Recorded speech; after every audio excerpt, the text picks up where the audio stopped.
Hello everyone, আমি প্রান্ত Techland 360 থেকে। আর আজকে আমরা দেখব কিভাবে আমরা গিটহাব থেকে কোনো প্রজেক্ট পুল করতে পারি এবং সেখানে কোনো সেন্স করে আবার পুশ করতে পারি। তো প্রথমেই আমি চলে যাচ্ছি আমার গিটহাবে।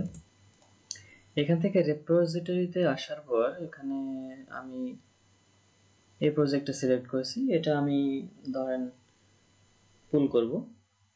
তো বেস্ট প্র্যাকটিস হচ্ছে আমরা সবসময় VS কোডে আমাদের গিটহাব লগ ইন করে রাখবো। তো সাইন ইন টু সিঙ্ক এবং ব্রাউজারটা অবশ্যই ওপেন রাখবেন, তাহলে একবারে গিটহাব থেকে লগ ইন ডিটেলস নিয়ে ভিজুয়াল স্টুডিও লগ ইন করে নেবে। অনেক সময় লগ ইন ডিটেলস দিতে হতে পারে, তো দিতে হলে দিয়ে নেবেন। এরপর লগ ইন করে এমন একটা পপ আপ আপনারা দেখতে পারবেন এবং সেখান থেকে ওপেন ভিজুয়াল স্টুডিও কোডে ক্লিক করবেন।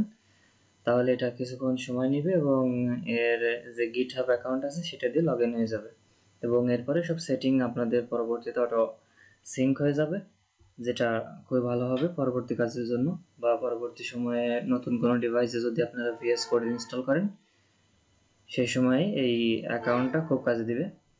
এরপর আমাদের আসতে হবে সোর্স কন্ট্রোলে।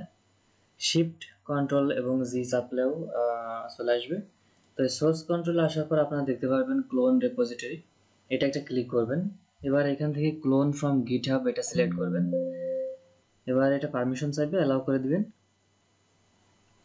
এখান থেকে আরো কিছু পারমিশন দেওয়া লাগবে। তো ওপেন ভিজুয়াল স্টুডিও কোড এটা সিলেক্ট করবেন অথবা ক্লিক করবেন, করলে নিজে থেকে লগ ইন করে নেবে। অনেক সময় লগ ইন ডিটেলসে চাইবে, তো আপনারা দিয়ে নেবেন।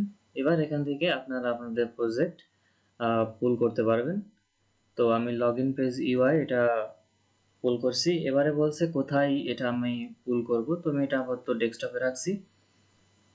ডেস্কটপ সিলেক্ট করে সিলেক্ট অ্যাজ রেপোজিটরি ডেস্টিনেশন এটা সিলেক্ট করলে এখানে আপনার এই প্রজেক্টটা পুল হয়ে যাবে এবং VS কোডে ওপেন হয়ে যাবে। এখনই বলছে যে নতুন উইন্ডোতে ওপেন করব নাকি যে উইন্ডো ওপেন আছে সেটাতে ওপেন করব। তো আমি যেটা আছে সেটাই ওপেন করব, তাই ওপেনে ক্লিক করলাম। তো এখানে দেখতে পাচ্ছেন আমাদের প্রজেক্ট পুল হয়ে গেছে। এখন যদি আমি এখানে কোনো একটা চেঞ্জ করি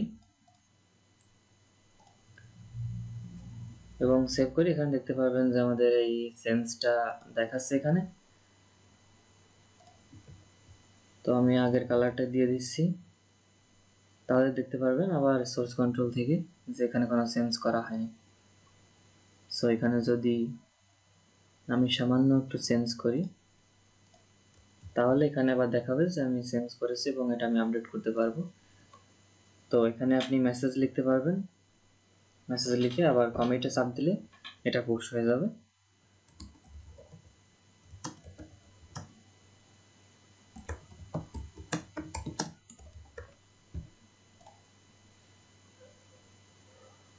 তারপর সিঙ্ক চেঞ্জ।